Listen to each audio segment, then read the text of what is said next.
So life style మార్చుకుంటే ఇవన్నీ set అయిపోతాయి అని చెప్తారు కదా సార్. ఫస్ట్ మన లైఫ్ స్టైల్ ఎలా ఉండాలి? మన డైట్ ప్యాటర్న్స్ ఎలా ఉండాలి? డైట్ ప్యాటర్న్స్ అనేది అండి స్ట్రిక్ట్లీ నో ప్రాసెస్డ్ ఫుడ్ అండి. చాలామంది ఫస్ట్ క్వశ్చన్ ప్రాసెస్డ్ ఫుడ్ అంటే ఏమి అని అడుగుతారు. Anything which comes in a packet that is processed food. Biscuits కావచ్చు, లేకపోతే ఏదైనా ఎనీథింగ్ ప్యాకెట్లో వచ్చిందంటే దాంట్లో ఏంటి దాంట్లో ప్రిజర్వేటివ్స్ ఉంటాయని, ఎప్పుడో తయారు చేసింది ఎప్పుడో మనం కన్జ్యూమ్ చేస్తామని. సో స్ట్రిక్ట్లీ ఇంకోటి అయ్యే కాకుండా దాంట్లో వేరియస్ షుగర్ కంటెంట్ ఎక్కువ ఉంటుంది. ఓకే, కార్న్ సిరప్ అని ఇట్లా ఏవైతే మన బాడీలో షుగర్ లెవెల్స్ పెంచుదో అవన్నీ ఉంటాయి దాంట్లో. సో అవి స్ట్రిక్ట్లీ నో అండి.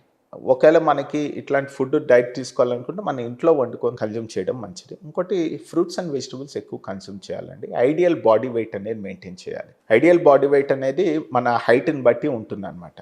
బిఎంఐ అంటారు. సో దాన్ని మనం క్యాలిక్యులేట్ చేసుకోవచ్చు. మన హైట్ని బట్టి మనం ఏ వెయిట్ ఉండాలి, దాంట్లో రేంజ్ ఉంటుంది అనమాట. అది మెయింటైన్ చేసుకుంటే మంచిది. ఇంకోటి ఎక్సర్సైజ్ కంపల్సరీ చేయాలండి. At least minimum 150 minutes in a week అంటారు. అంటే రోజుకి 5 రోజులు కనీసం అరగంట చేసినా కూడా అది కవర్ అయిపోతుంది మీకు. ప్లస్ ఫ్రూట్స్ అండ్ వెజిటబుల్స్ ఎక్కువ కన్జ్యూమ్, ఏదైతే మన ఇమ్యూనిటీ పెంచుద్దో, యాంటీ ఆక్సిడెంట్స్ ఇది ఉంటుందో అవి కన్జ్యూమ్ చేసుకోవాలి. Plenty of fruits and vegetables తీసుకోవాలి. హై ప్రోటీన్ డైట్ తీసుకోవాలి.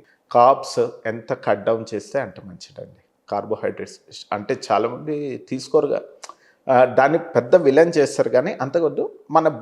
మన ప్లేట్ 100% అనుకుంటే అందులో లెస్ దాన్ 25% కార్బోహైడ్రేట్స్ ఉండొచ్చు, 25% ప్రోటీన్ ఇన్ ద సెన్స్ వాళ్ళ హ్యాబిట్. నాన్ వెజిటేరియన్ అయితే వాళ్ళ ఎగ్స్, చికెన్, మటన్ అయితే తీసుకోవచ్చు. ఇంకో 50% అనేది ఫ్రూట్స్ అండ్ వెజిటబుల్స్తో, ఐడియల్లీ వెజిటబుల్స్తో ఫిల్ అయి ఉండాలి అనమాట. Okay, so that's how you should consume. Diet గురించి మాట్లాడుకున్నాం. అలాగే ఫిజికల్ యాక్టివిటీ సార్, ఈ మధ్య ఫిజికల్ యాక్టివిటీ అసలు ఉండట్లేదు.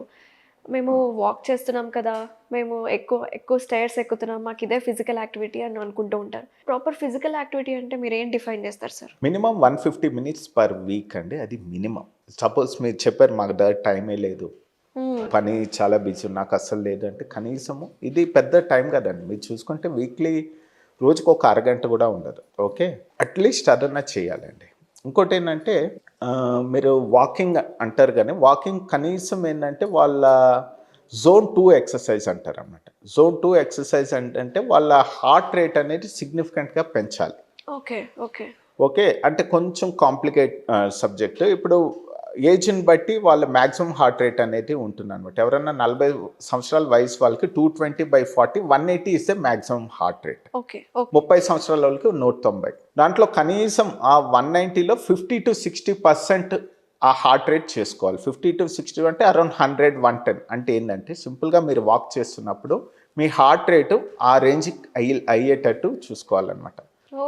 ఓకే, ఇది చాలా మంది అంటే మా దగ్గర ఆ వాచ్ ఉండదు కదండి, హార్ట్ రేట్ ఎట్లా దట్స్ అ గుడ్ క్వశ్చన్ అనమాట. అదే అడుగుతారు. సింపుల్గా ఏంటంటే సపోజ్ చాలా మంది వాక్ చేసేటప్పుడు ఫోన్ మాట్లాడుతుంటారు కదా, అవతల ఉన్న వ్యక్తి చెప్పగలగాలన్నమాట. మీరు కొంచెం కష్టపడి నడుస్తున్నప్పుడు ఆ అవతల ఉన్న వ్యక్తికి తెలియాలి, అరే నువ్వేదో చేస్తున్నావు కదా. అంటే మన మాట తడపడదు కదా, మనం రిలాక్స్గా ఉన్నప్పుడు మాట్లాడడం ఒకటి, కొంచెం ఫాస్ట్గా నడుస్తున్నప్పుడు మాట్లాడడం. ఆ ఎదుటిన్న వ్యక్తి చెప్పగల మనం ఏం చేస్తున్నాం, అది సింపుల్ అనమాట. బ్లైండ్గా ఆఫ్ కోర్స్ మీ దగ్గర వాచ్ ఉంటే, స్మార్ట్ వాచ్ ఉంటే తెలిసిపోతుంది డైరెక్ట్. ఓకే, సో అట్లీస్ట్ ఆ జోన్ 2లోకి వెళ్ళాలి మీరు.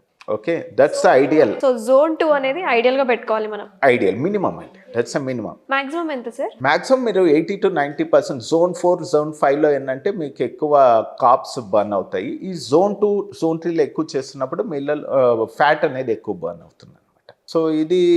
So walking in the sense proper walking, ఆ ప్రాపర్ వాకింగ్ కనీసం 30 to 40 minutes చేసుకోవాలి, అది మినిమం అండి. ఎవరైతే 20s లో ఉన్నారో వాళ్ళకి హార్ట్ రేట్ ఎంత ఉండాలి సార్? 20 అంటే వాళ్ళు మాక్సిమం 220 - 20 ఎంత అవుతుంది? 200 ఇస్తే మాక్సిమం. దాంట్లో మీరు 50 to 60% తీసుకుంటే 120, అరౌండ్ 130కి వెళ్ళాలి వాళ్ళ heart rate. Okay okay, it's a simple formula అండి. అది బేసిక్గా దట్స్ మినిమం, అదన్నా చేయాలి సార్. ఇప్పుడు జిమ్లో చాలా మంది ఎక్సెసివ్గా వర్కౌట్స్ చేస్తూ ఉంటారు. అవును, బోత్ బాడీ బిల్డింగ్ కావచ్చు, మజిల్ గెయినింగ్ కావచ్చు, ఎక్కడికక్కడ కొలాప్స్ అవుతున్నారు. అవును, వై దట్ ఈస్ హ్యాపెనింగ్? అదండి చాలా మంచి క్వశ్చన్ అడిగారు. చాలా అంటే ఈ మధ్య ఇన్సిడెంట్స్ ప్లస్ ఏంటంటే పెద్ద పెద్ద యాక్టర్స్ అంటే సెలబ్రిటీస్కే అట్లాగా అయింది. సెలబ్రిటీస్నే చూసాం చాలా మందిని.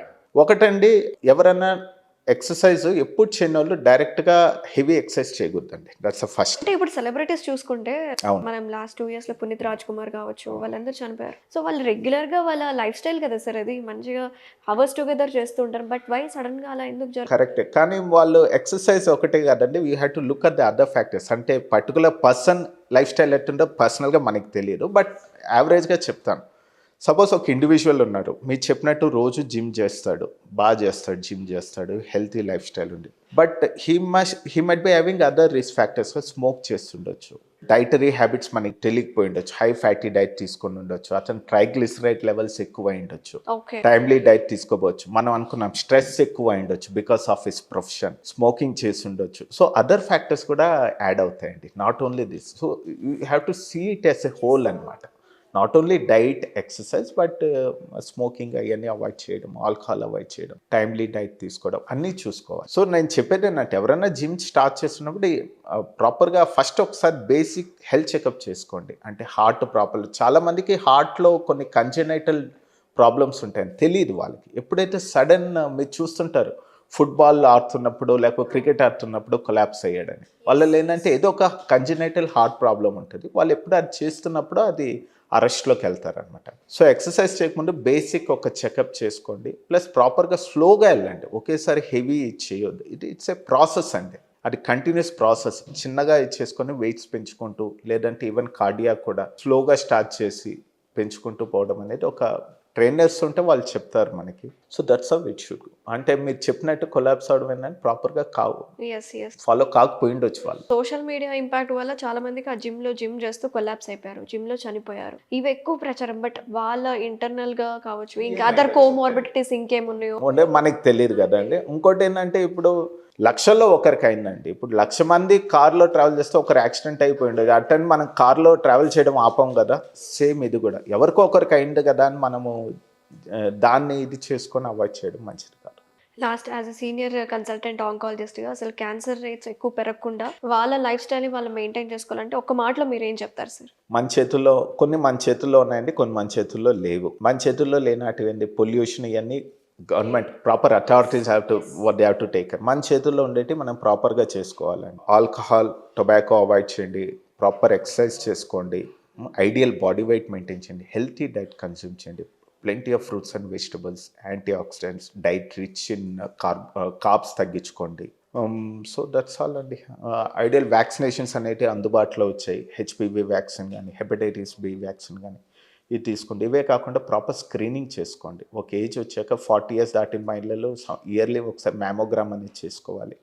ప్యాప్స్మియర్ అనేది చేసుకోవాలి. మగవాళ్ళలో అయితే పిఎస్ఏ అని, ప్రాస్టేట్ అనేది కామన్ క్యాన్సర్. 50 ఇయర్స్ దాటిన వాళ్ళు simple blood test, ultrasound, chest X. ఎవరైతే స్మోకింగ్ చాలా కాలం పాటు చేస్తారో అట్లీస్ట్ ఇయర్లీ ఒకసారి చెస్ట్ ఎక్స్రే చేసుకోండి. సో దట్స్ ఆల్ అండి. ఒకటి హెల్తీ లైఫ్ స్టైల్, ఇంకోటి కొన్ని వరకు మనం చాలా వరకు రిస్క్ అనేది తగ్గించుకోవచ్చు అండి. Thank you sir. Thank you so much for coming. నమస్తే.